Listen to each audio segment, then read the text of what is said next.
It started like any other Tuesday. I stood barefoot on the porch, coffee in hand, the morning air still cool against my skin. The hum of sprinklers echoed through the neighborhood. A few birds chirped in the distance, and I was halfway through debating whether we had enough charcoal for the weekend barbecue when I saw him.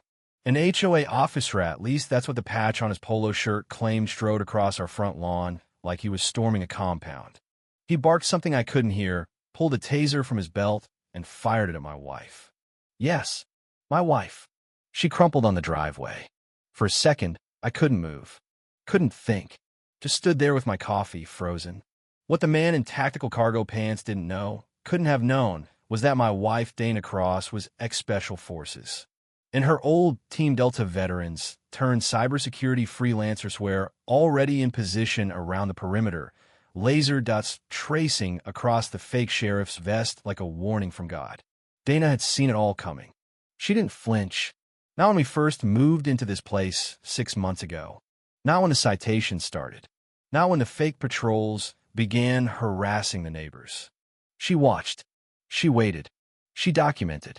We'd moved to Maple Hollow for the promise. Peaceful family living, safety-first community, clean streets, respected values. But what it meant was a gated suburb ruled by a tyrannical HOA board drunk on petty power, run by a woman named Meredith Clay. If you walked past her without waving, it was a warning. If your grass grew half an inch too tall, it was a fine. And if your car looked anything other than suburban vanilla, you were a threat. Dana's matte black Jeep Wrangler custom suspension, camo tow hooks, faint scars from her deployment days was an affront to the entire Maple Hollow aesthetic. It parked in front of our house for one night before a notice appeared. Obstruction of visual uniformity. I laughed. Dana didn't. She took a photo, filed it in a binder marked Maple Madness, and said nothing. Then came the daily inspections. It started small. Notes on the mailbox. Photos taken from just outside the fence. Then Meredith escalated. The HOA created something called the Community Compliance Unit. It sounded harmless enough, but wasn't. 5 mean ex-gym teachers, maybe failed security guards decked out in tactical khakis and Oakleys. They roamed the cul-de-sacs in a golf cart with flashing lights and a decal that read, CCU, maintaining order. They carried clipboards, body cams, and walkie-talkies. One wore knee pads. Another practiced baton moves behind the pool house. Dana watched. Always watching. She set up legal cameras, consulted municipal codes, scanned the HOA charter. She never confronted. Not yet. Instead, she jogged longer routes. Wired the attic. Marked patrol patterns. I once caught her measuring the angles of the CCU security cameras. "What are you doing?" I asked. She sipped water, barely looked up. "Recon." I didn't press. Then one of them peeked into our window. Dana met him at the porch before I could say a word. "Would you like to test your pepper spray against someone who's been tear-gassed in Kabul?"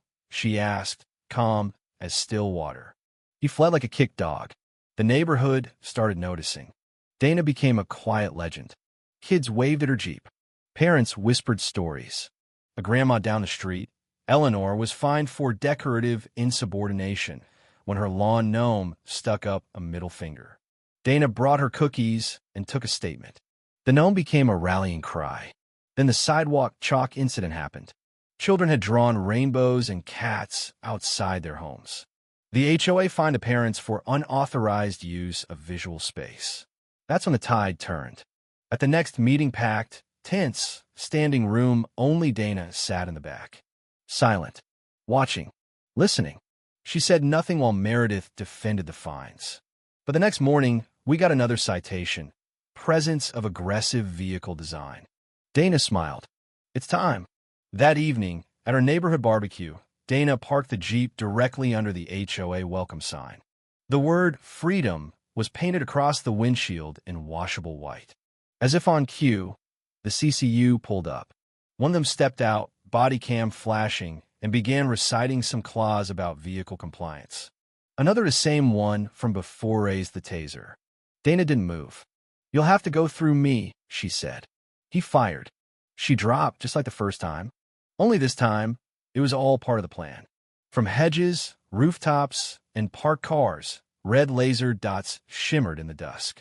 Her old team stepped into view not armed with weapons, but with legal folders, data tablets, and body cams of their own. Dana stood, brushing off her jeans. She peeled the wires from her side and was handed a folder. To the residents of Maple Hollow, she announced, we have recorded months of violations, civil, criminal, constitutional. You've all been targeted, fined, harassed, but now it ends. A man in a dark suit stepped forward from the crowd. Agent Miles Renshaw, he said, flashing his badge. Department of Justice, Civil Rights Division. We've been monitoring this HOA since January. The Taser officer was immediately arrested. The others tried to object, but were reminded that impersonating law enforcement carries up to 3 years in prison. Meredith Clay arrived, arms crossed, flanked by her board. Agent Renshaw turned to her. You authorized this task force. You signed every notice, every fee. You created an unlicensed enforcement unit. This is a private community, she hissed. Not anymore, he replied. Your HOA charter expired 14 months ago. Everything you've done since then is illegal, including the $118,000 you collected in fines. She went pale. Dana handed over a USB drive. Complete documentation. Surveillance. Financial records. False citations. Witness testimony. Even internal emails. Her voice didn't rise. She didn't gloat. She simply handed the truth to justice. You're under investigation, Renshaw said. Fraud, harassment, and potential racketeering under the RICO statute. Meredith Clay was escorted off the premises. Her pastel cardigan didn't protect her from the handcuffs. By nightfall, it was over. The neighborhood felt different. Lighter, quiet but alive. I saw a gym-retired veteran, Mustang enthusiast hug Dana and whisper, I thought I was going to have to sell the car to pay the fines. Thank you. Within a week, the HOA was disbanded. The CCU's gear was confiscated. The fines were rescinded. Dana shredded her folders. At the emergency community meeting, someone nominated her as the new HOA president. She accepted with a shrug. Her first act? Burn the existing rulebook in a communal fire pit. Her second? Abolish fines, patrols, and vests. This community will run on respect, not fear, she said. We don't need permission to be neighbors. As we left, Dana turned and said, if anyone find a clipboard labeled Civil Compliance Unit, toss it into the barbecue. Laughter broke out. Real, shared, warm. Dana wasn't just my wife. She was a tactician, a protector, a quiet revolution wrapped in kindness and steel. She didn't fight them with force. She dismantled the system piece by piece, exposing the rot and shining a light on the people's right to peace. That's the thing about true strength. It doesn't bark or bellow. It watches. It waits. And when the moment is right, it acts, not to dominate, but to restore. Power abused invites its own undoing. Real leadership doesn't come from a badge or a rulebook. It comes from integrity, clarity, and a steady hand that lifts instead of strikes. Dana Cross reminded everyone that day what that looks like. And me?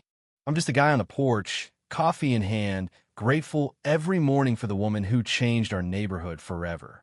For weeks after the takedown, Maple Hollow was a different place. Gone were the patrol carts. The clipboards vanished. So did the paranoia. People started waving to each other again, not out of obligation, but because they actually wanted to. Children drew freely on the sidewalks with chalk, filling the streets with unicorns, stars, and cartoon hot dogs. Even the grumpiest of residents, Mr. Delaney, with the Keep Off Grass sign that had been there since Clinton's first term, offered lemonade to a passing jogger one Saturday. That jogger was Dana. She wasn't out for applause. She didn't strut. She didn't give interviews. When a local paper asked for a quote, she declined, saying, "The neighborhood fixed itself. I just helped untie the knots." But the community knew. Neighbors brought casseroles. A teenager on the next block wrote a school essay titled "The Woman Who Brought Down the HOA." It won first prize at the county fair. One evening, someone left a handmade wooden plaque on our porch that read, "Lead quietly. Strike precisely." Dana chuckled and hung it in the garage, next to the folded flag from her service. Some people asked her why she didn't sue the HOA, go after damages, or make them pay. Her answer never changed. I didn't do it to punish them. I did it so no one else would have to be afraid of their own home. And that's what lingered most. It wasn't about fines or citations. It was about control, about fear dressed in khaki and hiding behind bylaws. Dana had seen that kind of power abused before in far worse places. And she learned early on, if you let fear nest, it starts charging rent. But not everyone let go easily. A month after the collapse, a former board member named Glenn O'Malley started handing out flyers claiming the DOJ had overstepped. That Meredith was innocent. That real leadership was being silenced. Dana didn't respond, but she did show up at the community open forum where Glenn was planning to speak. She sat quietly in the front row, arms crossed, expression unreadable. He never showed. Instead, a young mom named Tanya stood up and shared how she was fined for having her daughter's stroller too close to the walkway. An older couple talked about being harassed for hanging a pride flag. One by one, voices rose not with anger, but with release. And Dana just listened. Afterward, the same people who used to keep their heads down were forming committees, proposing events, planning cleanups, building a community in the truest sense. Dana was elected chair of the new neighborhood council by unanimous vote. This time, the bylaws were transparent. Fines were abolished. The entire charter was built around 3 pillars: dignity, privacy, and participation. No more task forces. No more weaponized policies. Just people figuring things out together. We kept the fire pit where the old rulebook was burned. Dana called it the pit of bad ideas. Kids made it a tradition to roast marshmallows and ask questions like, why did people let that happen? Dana always answered them thoughtfully, never with blame, always with honesty. It's easier than you think, she once said. Sometimes rules feel safer than choices. But the moment rules stop protecting people and start controlling them, it's our job to stand up. On the 6-month anniversary of the HOA's dissolution, the neighborhood held a block party. No one asked permission. No one issued permits. It just happened. Tables stretched down the middle of the street. Music played. People danced.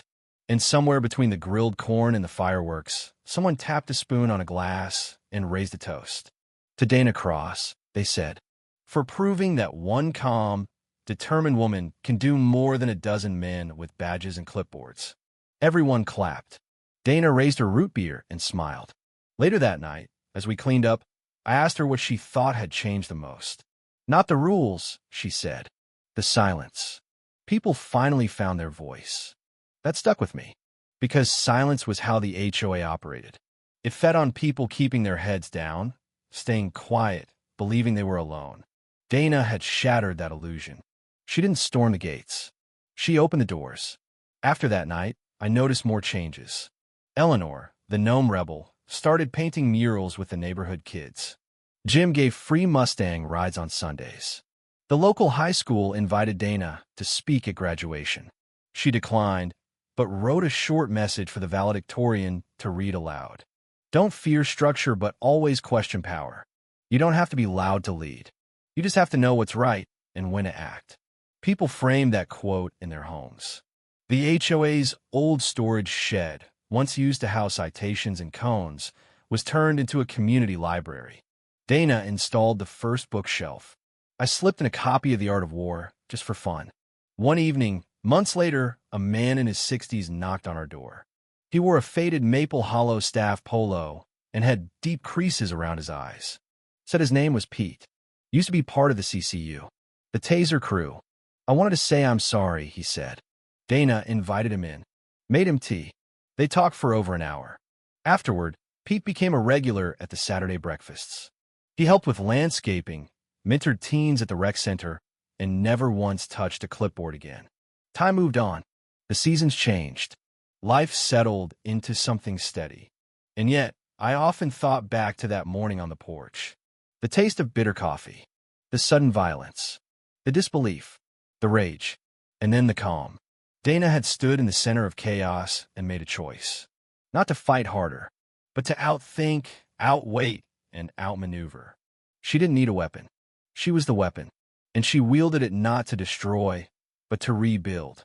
If you ask me what makes a hero, it's not medals or missions or shouting into a camera. It's a woman who sees a problem, cracks her knuckles, and opens a spreadsheet. A woman who bakes banana bread for the old woman down the street while also dismantling a corrupt system by flashlight and Google Docs. A woman who can be hit with a taser and still correct her grammar while pulling out legal code. That's Dana. That's the legacy she left in this neighborhood. One of vigilance, compassion, and strength that never has to announce itself. Because true justice doesn't roar. It resonates, and it changes everything it touches.